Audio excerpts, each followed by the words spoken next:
Hello, everyone. This is another of the 5 recs videos. So 5 recommendations. Today, the topic is the early Gothic.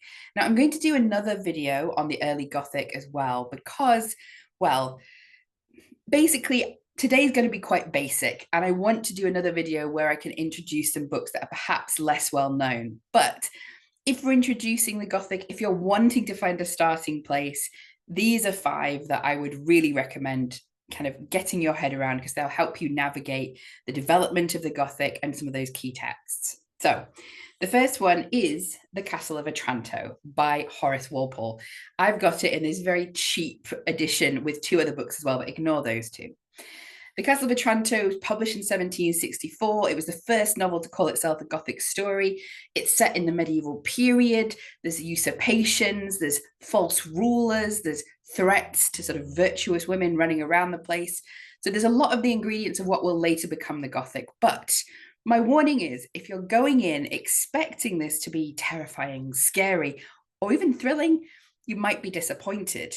The first time I read this, I was just like, oh, this is really silly. And it is quite silly. It opens with a helmet falling from the sky and crushing a teenager to death. So you can see from that that it's not going to be the most realistic and perhaps even the most tense for the modern reader. But it is enjoyable if you go into it knowing what to expect. And it will give you a really good insight into the starting place of the Gothic. The second book I want to recommend is Clara Reeves' The Old English Baron. So this was published, a decade and a half later than The Castle of Otranto. It's the second novel that really identifies itself as Gothic, and she deliberately sees herself as inheriting the tradition from Walpole. But Clara Reeve thought that Walpole went a bit far. She thought, he's got a great idea. I love this medieval stuff, a little bit of the supernatural, all these adventures. But the helmet, the giant hand, all of those bits, it's just too much. So she reined it all back within the realm of the probable. So there's some fairly similar notes to the stories. There's usurpation, there's a hero in disguise, but she reduces the supernatural to just a tiny little bit.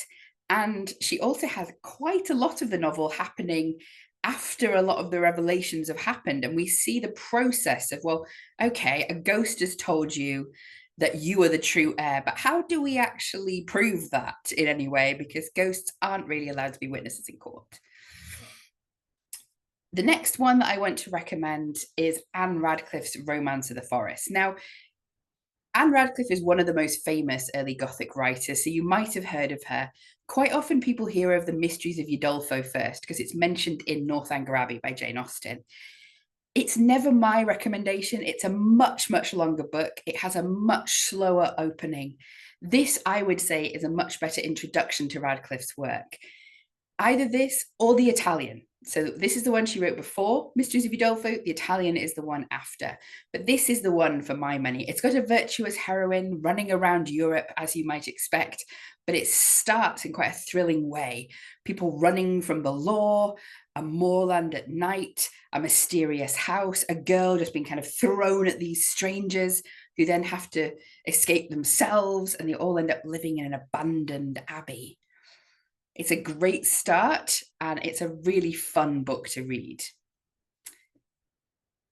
It wouldn't be an introduction to the early Gothic without talking about Matthew Lewis's The Monk, of course, as well. So far, we've seen fairly tasteful works, more or less.